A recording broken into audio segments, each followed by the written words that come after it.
Sí, a veces resulta necesario. Vamos a introducirnos un poquito en el tema con unas pequeñas consideraciones clínicas acerca del Alus limitus. Alus limitus, del que parece que ayer también estuvimos hablando y hoy también, es una manifestación en la que nos encontramos la osteosis dorsal, como ha estado hablando ahora Mayral, normalmente asociado a una contractura de flexores cortos. Hay un inicio en la limitación en la movilidad de los sesamoideos y hay un desplazamiento articular dorsal de la primera metatarsofalangica. Además, suele ir asociado normalmente con una hiperkeratosis a nivel de la interfalángica y con una metatarsalgia por transferencia a nivel de la segunda cabeza. Es importante también valorar el eje de movimiento a nivel de la metatarsofalangica. Dentro de una articulación normal, este eje pasa por el centro de la cabeza. El movimiento que se produce en el plano sagital es un movimiento por deslizamiento, precisamente por el buen movimiento de estos sesamoideos. Si estos sesamoideos no se mueven correctamente, el eje de movimiento es en una posición más plantar, entonces la articulación se mueve más en movimiento bisagra más que por deslizamiento.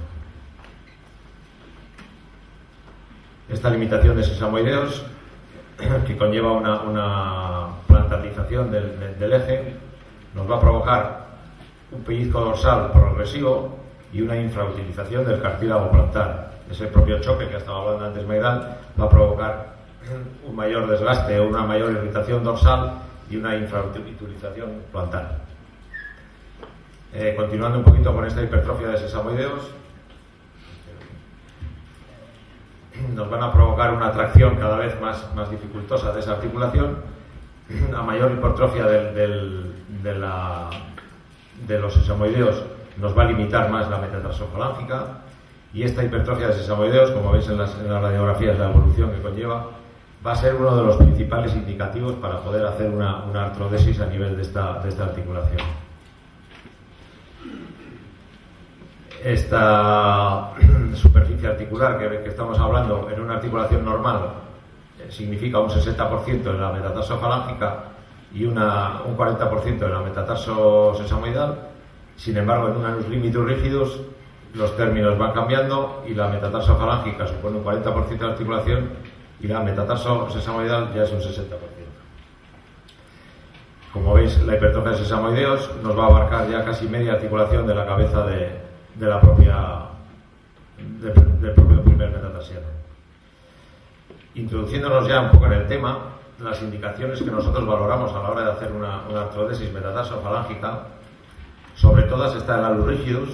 El Alus rigidus siempre que no haya un espacio articular y exista una evidente fusión de sesamoideos. Hay procesos reumáticos en que tenemos que acudir a una artrodesis. El Alus valgus poco reductible también es una de las indicaciones dentro de nuestro entender. Hay cirugías fallidas que solo se pueden solucionar con una artrodesis metatarsofalangica. Incluso el Alus equinus, con un espasmo de flexores cortos importante, puede ser una indicación para este tipo de proceso. Los objetivos quirúrgicos, evidentemente, es alinear el dedo, eliminar toda protuberancia ósea, hacer una articulación asintomática, que previamente era asintomática, intentar una deambulación normal y, evidentemente, una no recurrencia, que es como en todos los procesos artrodesis. Técnica quirúrgica, que como siempre vamos a protocolizar un poquito. Hacemos una incisión quizá más reducida que para otro proceso metatarsofalágico, una incisión dorsomedial, como siempre. La capsulotomía que nosotros empleamos, una capsulotomía dorsal longitudinal. Una limpieza articular que podemos utilizar bien motor o bien limpieza manual. La eliminación del cartílago, nosotros preferimos utilizar el sistema manual para favorecer el sangrado siempre dentro de lo posible. Es importante hacer una fenestración de la zona, que también nos va a ayudar a aumentar el sangrado para una posterior artrodesis. Y esta es quizá la piedra filosofal de esta técnica, es la posición en la que tenemos que fijar la articulación. Dorsalmente el indicativo siempre va a ser el segundo dedo, que vamos a mantener el dedo lo más paralelo posible al segundo. Lateralmente el alus va a ser paralelo al suelo, incluso puede llegar a tocarlo levemente. Sagitalmente la posición que vamos a adoptar de la primera metatarsofalángica va a depender un poquito del tipo de pie. Habrá pies en los que tenemos que poner la falange más abajo y habrá pies en los que tenemos que ponerlo más arriba, siempre teniendo en cuenta que la falange va a estar paralela al suelo. Importante también mantener el pie en máxima pronación siempre que vamos a adoptar la posición de la metatarsofalágica. Como hemos hablado antes, todos los estudios hablan de 15 grados del plano sagital, 5 grados en plano transverso. Normalmente es el tacto propio que te da el uso o el empleo de la técnica el que te indica cómo tienes que posicionar el dedo. Como os he dicho, la posición vendría a ser intraoperatoriamente, nos tenemos que ayudar de cualquier superficie para que el paciente pueda cargar, pero como veis la posición casi está el dedo tocando el suelo. Técnicas de fijación podemos emplear varias, podemos emplear 2 simples agujas, podemos emplear dos tornillos, podemos emplear tornillo y aguja Kirchner, procedimientos que incluso necesitan una interposición ósea, podemos emplear una placa.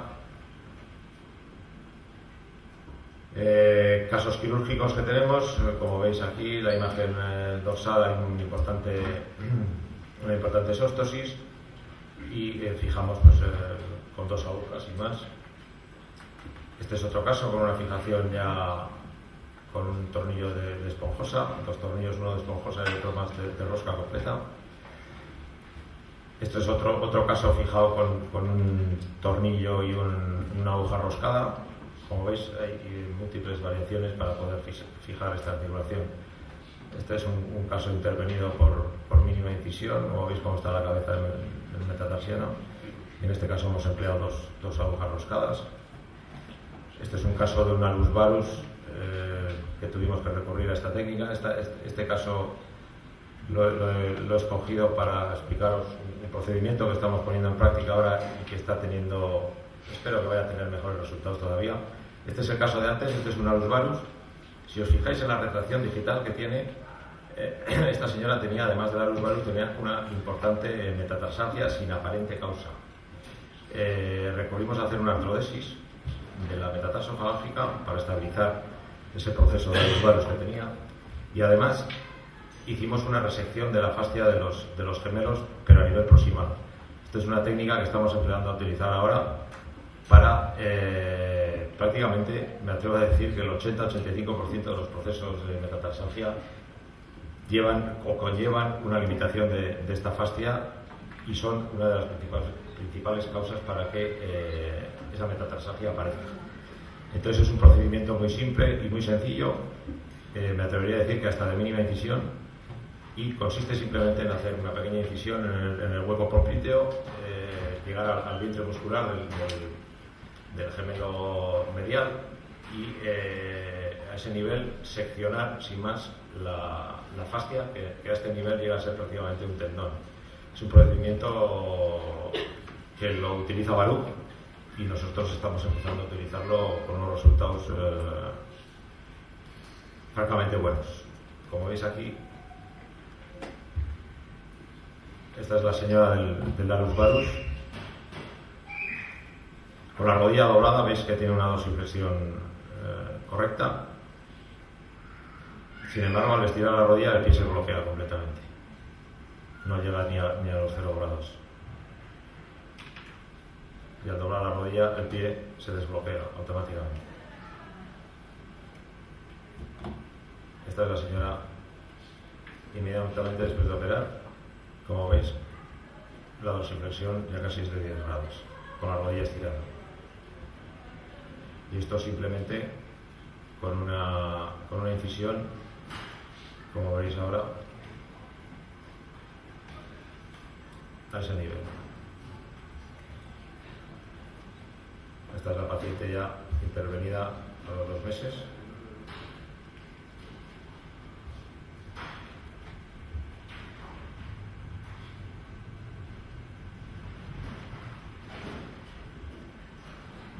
Quiero ejemplo para la imagen para que veáis.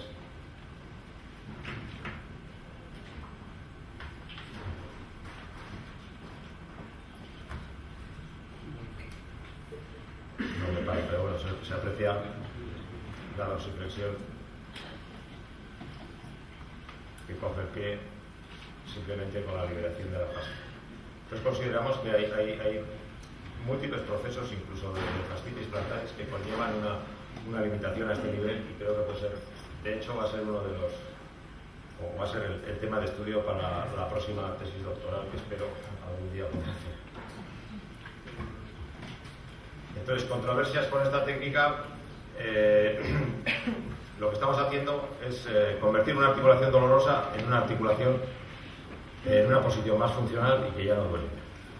La pregunta que siempre nos hacen, pues, ¿podré llevar tacones? Pues evidentemente, si antes no llevabas, no vas a poder hacerlo, pero si antes llevabas, vas a poder llevar tacones, el mismo calzado que llevabas, con la única salvedad que no te va a doler. Y con el deporte pasa lo mismo. Si antes ejercitabas el deporte, con la artrodesis metatarsopalágica no te va a limitar el deporte. Ahora, si antes no lo hacías, evidentemente, por la artrodesis no lo vas a hacer. Como conclusión, la artrodesis es un proceso quirúrgico definitivo, muy estable y funcionalmente bien tolerado. Es determinante la posición, esto es fundamental. Siempre tendemos a poner en una posición excesivamente dorsiflexionado el dedo. Los últimos estudios de Huntington indican que con menos de 10 grados de dorsiflexión es suficiente para una marcha normal. Entonces, la posición fundamental del dedo es simplemente elevando un poquito discretamente del suelo. En cuanto el talón levante, la interfalágica nos va a enganchar en el suelo y nos va a permitir una deambulación completamente normal. Esta técnica nos permite una carga postoperatoria según tolerancia del paciente y muchas veces es la única solución quirúrgica que tenemos en nuestro armamento. Muchas gracias.